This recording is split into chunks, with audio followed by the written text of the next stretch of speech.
Legenda Joko Tarub.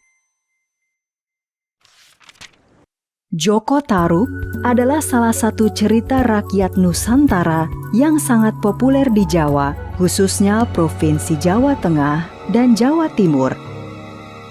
Legenda tentang Joko Tarub ini konon ceritanya terjadi di sebuah desa yang bernama Widodaren, Kecamatan Geri, Kabupaten Ngawi, Provinsi Jawa Timur. Di desa Widodaren tersebut terdapat sebuah makam yang diyakini sebagai makam Joko Tarub. Sedangkan nama Widodaren berasal dari istilah Jawa widodari yang dalam bahasa Indonesia berarti bidadari. Bagaimana kisah Joko Tarub yang sangat melegenda itu? Mari kita simak ceritanya berikut ini. Pada zaman dahulu, hiduplah seorang janda yang hidup sebatang kara karena tidak memiliki anak dan suaminya sudah lama meninggal. Janda tersebut dikenal dengan nama Mbok Rondo Tarub. Karena hidup sebatang kara, suatu hari Mbok Rondo Tarub mengangkat seorang anak laki-laki yang masih bayi. Mbok Rondo Tarub memberi nama bayi laki-laki tersebut Joko Tarub. Mbok Rondo Tarub membesarkan anak angkatnya dengan penuh kasih sayang seperti anaknya sendiri. Joko Tarub tumbuh menjadi anak yang berbakti kepada Mbok Rondo Tarub. Setiap hari, Joko Tarub selalu membantu pekerjaan ibu angkatnya itu di ladang maupun di sawah. Selain giat membantu Mbok Rondo, Joko Tarub juga gemar berburu di hutan. Suatu hari, Mbok Rondo memanggil Joko Tarub dan mengajaknya berbicara. "Joko, sekarang kamu sudah dewasa. Sudah saatnya kamu menikah. Mbok sudah tua. Jika Mbok meninggal, siapa yang akan mengurusmu? Lagi pula, Mbok sekarang sudah ingin menimang cucu." Tapi aku belum ingin menikah sekarang, Mbok. Kalau saatnya tiba, pasti aku akan menikah. Baiklah, jika itu keinginanmu, Mbok hanya bisa mendoakan yang terbaik untukmu. Beberapa bulan kemudian, Mbok Rondo Tarub meninggal dunia. Joko Tarub sangat sedih karena belum bisa memenuhi permintaan Mbok Rondo Tarub. Semenjak ditinggal Mbok Rondo, Joko Tarub menjadi kehilangan semangat hidupnya. Setiap hari kerjanya hanya melamun dan bermalas-malasan di rumah. Bahkan, ladang peninggalan Mbok Rondo pun sekarang ditumbuhi rumput dan semak belukar karena tidak terawat lagi. Suatu malam, ketika sedang tidur, Joko Tarub bermimpi memakan daging rusa yang lezat. Suara ayam jantan yang berkokok membuyarkan mimpi Joko Tarub. Pagi itu, setelah terbangun dari mimpinya, Joko Tarub merasa lapar dan ingin memakan daging rusa. Segera ia menyiapkan busur dan anak panahnya untuk berburu rusa. Joko Tarub masuk ke dalam hutan yang lebat dan mencari rusa. Namun, Joko Tarub tidak kunjung menemukan rusa buruannya. Dia masuk semakin jauh ke dalam hutan. Hari menjelang siang. Tidak seekor rusa pun yang berhasil ditemukan Joko Tarub. Dia kelelahan dan beristirahat di bawah sebuah pohon. Karena lelah dan lapar, Joko Tarub pun tertidur dengan pulas. Ketika sedang tertidur pulas, tanpa disadarinya, 7 bidadari turun dari kayangan ke sebuah telaga yang tidak jauh dari tempat Joko Tarub tertidur. Ternyata, para bidadari tersebut turun dari kayangan untuk mandi di telaga tersebut. Tiba-tiba, ada angin kencang yang datang.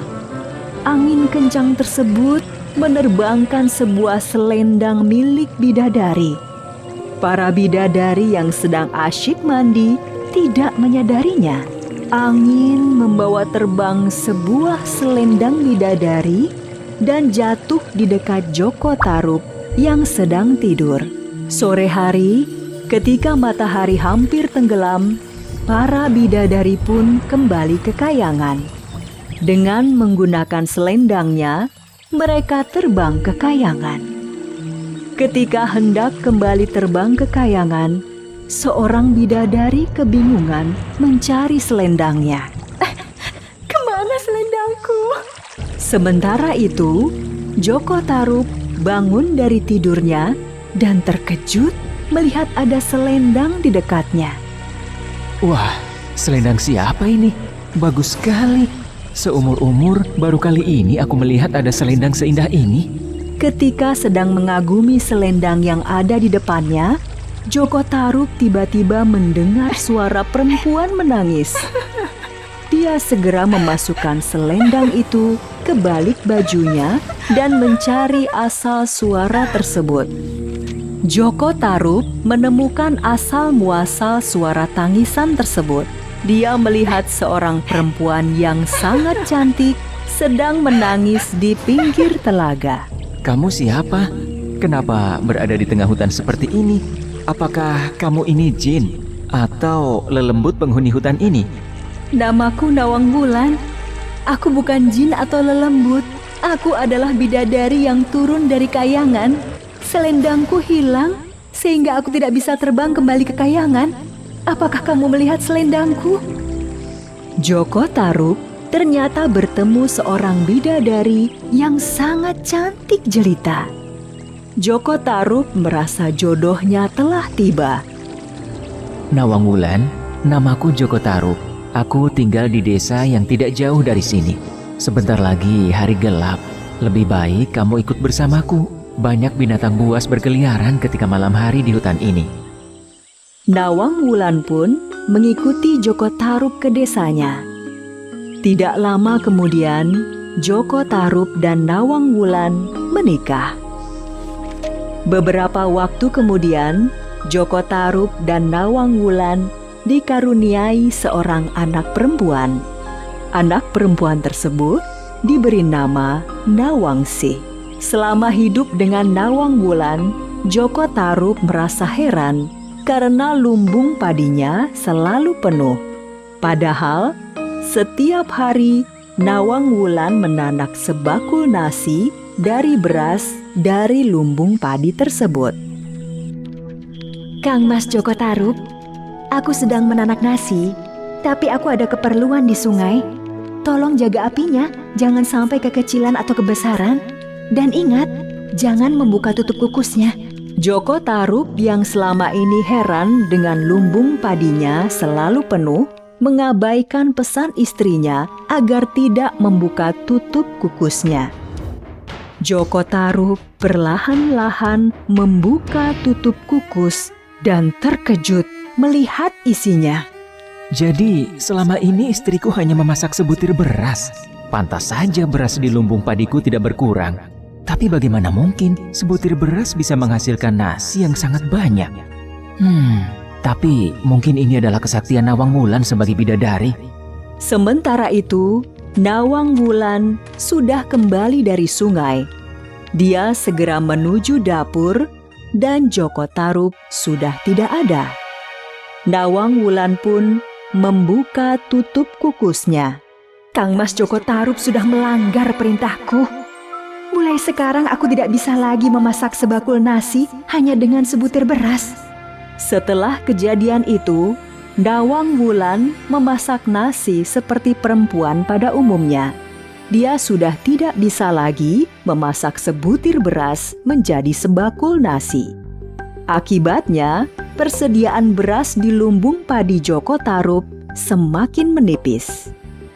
Suatu hari, ketika sisa beras semakin menipis, Nawang Wulan mengambil sisa-sisa beras di lumbung padi. Tiba-tiba, Nawang Wulan menemukan selendangnya.